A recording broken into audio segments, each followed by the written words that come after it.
Bismillahirrahmanirrahim. Assalamualaikum warahmatullahi wabarakatuh. Alhamdulillahi rabbil alamin. Wabihi nasta'in ala umuri dunya waddin, amma ba'du. Teman-teman yang dirahmati dan dicintai oleh Allah Subhanahu wa taala, alhamdulillah wa syukurillah, puji dan syukur senantiasa kita panjatkan ke hadirat Allah Subhanahu wa taala.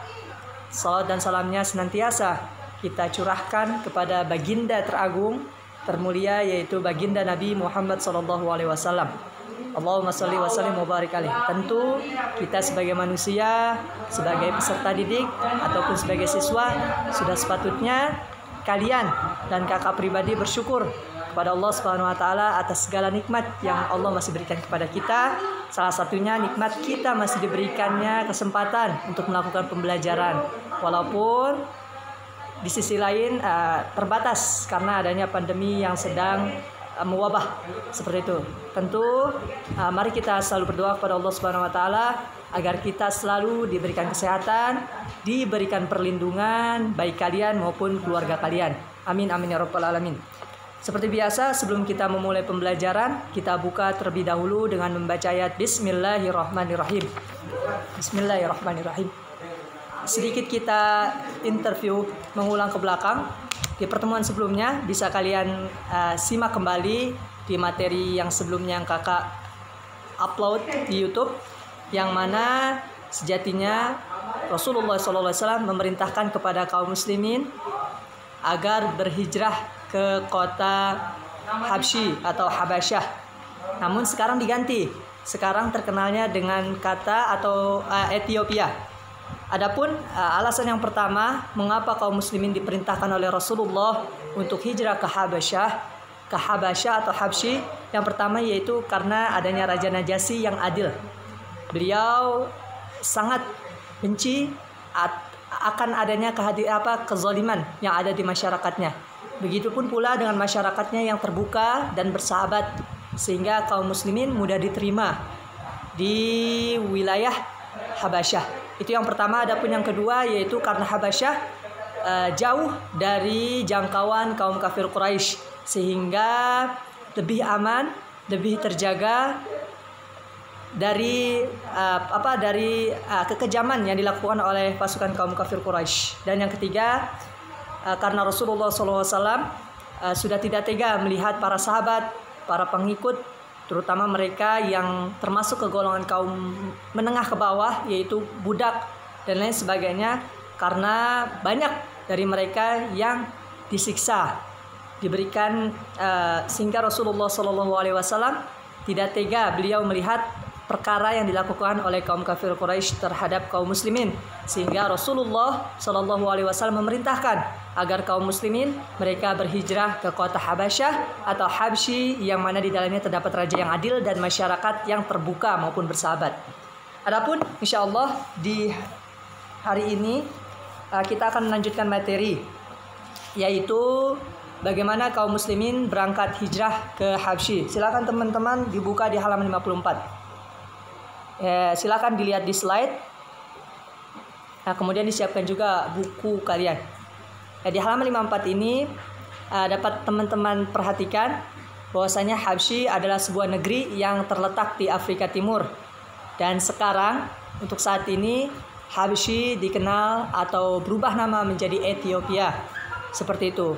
Adapun Raja Habsyi pada saat itu yaitu ketika kaum muslimin berhijrah ke kota Habsyi atau Habasyah, yaitu dipimpin oleh Raja Najasyi atau disebut juga dengan Raja Nejus. Beliau atau Raja Najasyi ini beragama Nasrani.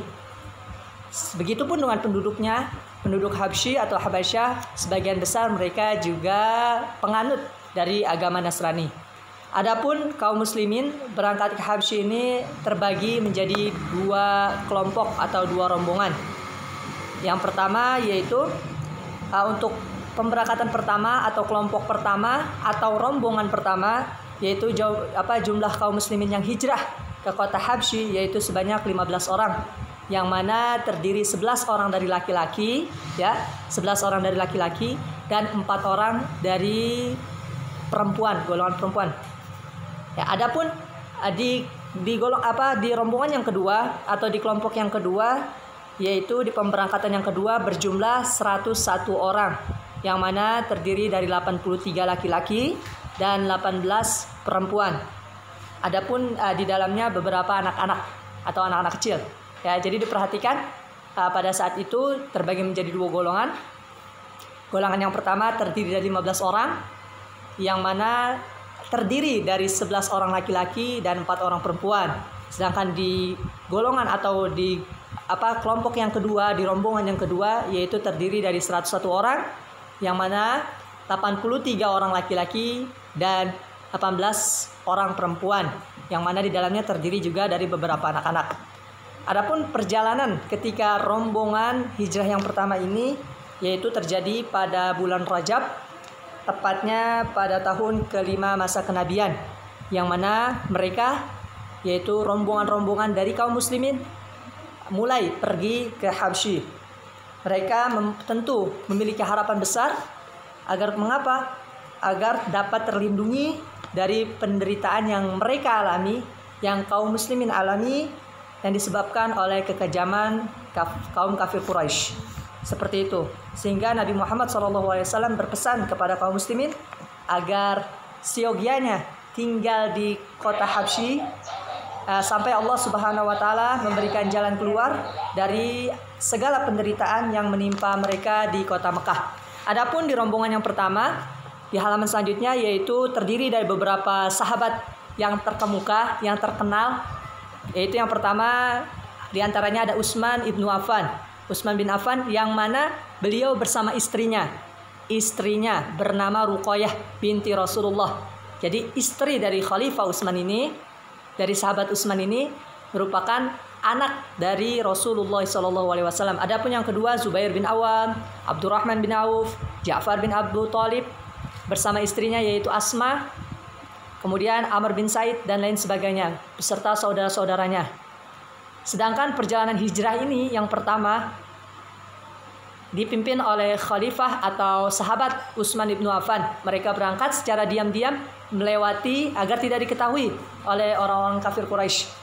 Mereka melewati Laut Merah yang mana ombaknya sangat menerjang. Ya, namun demi menghindari dari kekejaman kaum kafir Quraisy, mereka melakukan, dan alhamdulillah tentu kaum muslimin dapat sampai melewati Laut Merah itu sehingga sampai di wilayah Habsyi atau Habasyah. Dan ketika itu sudah jelas dipimpin oleh Raja Najasyi, atau biasa orang Arab menyebutnya dengan Asama ibnu Abjar. Ya, di sini ada Asama ibnu Abjar. Teman-teman bisa diperhatikan, saya garis bawahi. Sip. Adapun selain itu, kedatangan kaum muslimin ke Habsyi ini alhamdulillah diterima dengan baik oleh Raja Najasyi atau Raja Nejus. Mereka kaum muslimin disambut dengan baik dan penuh kehormatan, penuh keramahan dan penuh persahabatan. Bahkan persahabatan ini juga dilakukan oleh masyarakat Habsyi pada saat itu. Tentu hal ini sangat berbeda dengan kejadian yang dialami di kota Mekah, yang mana kaum muslimin hampir setiap harinya dilakukan dengan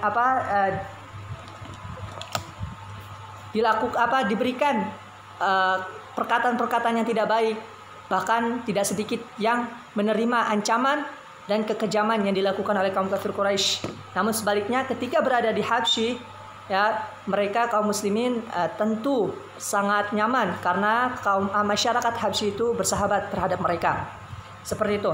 Akhirnya setelah beberapa bulan tinggal di kota Habsyi, yaitu kurang lebih di keterangan ini yaitu 3 bulan, selama mereka kaum muslimin hijrah atau tinggal di kota Habsyi selama 3 bulan, tersebar kabar bahwasanya kaum kafir Quraisy telah memeluk agama Islam. Oleh karenanya kaum muslimin yang tinggal di kota Habsyi mulai kembali lagi ke kota Mekah. Namun sebagian dari kaum muslimin yang sedang hijrah di kota Habsyi, mereka ada yang meninggalkan atau pulang ke kota Mekah, namun ada yang masih stay atau tetap tinggal di kota Habsyi.